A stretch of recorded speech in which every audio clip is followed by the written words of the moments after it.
society of people who are only self-reflecting.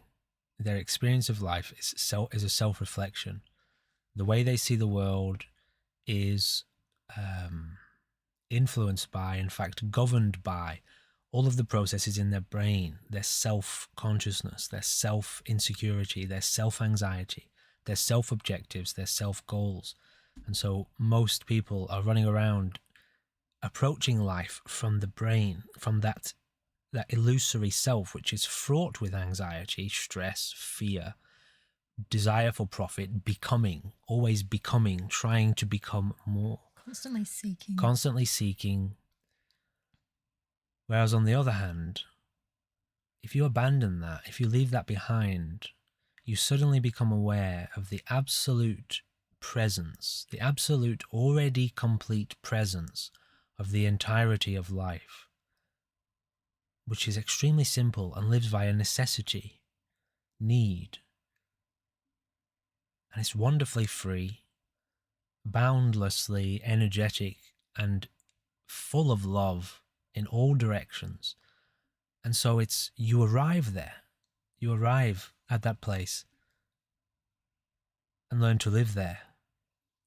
And in that place is the rest of humanity. They're all there with you. Mm-hmm. All of life, actually. Nature, the earth, the wind, the stars, the whole universe lives there. But your individual sense of self is constantly ignoring that and saying me, mine, I, my, all the time, identifying as the body. It's totally ignorant of all of that life around you. Mm-hmm. So while you're chasing those desires, which are they have arisen from within the illusory self, all you experience is separation, perceptions of separateness, and you end up going to war and falling into conflict with other people, competition. Business breeds competition. Everybody's in opposition to each other, profiting from each other or trying to rise above each other. And that's what we see in the modern society. So a mystic society, a spiritual society doesn't do that.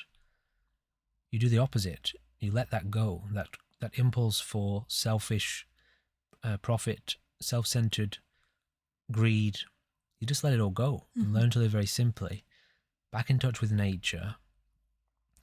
And if you can abide in that space for an extended period of time, which means you cultivate that kind of life, your mind, I want to say your mind reconnects, but it doesn't. It's just that the rest of life comes into view again. And you suddenly, your experience of life becomes one of blissful oneness with the world around you. The last thing you would ever want to do is profit or go to war with that or hurt it. You are in just total equanimity and serenity with yourself. It's all fun. It's great. But you know, there's no... If you want to make this something for yourself, then you end up leaving that space.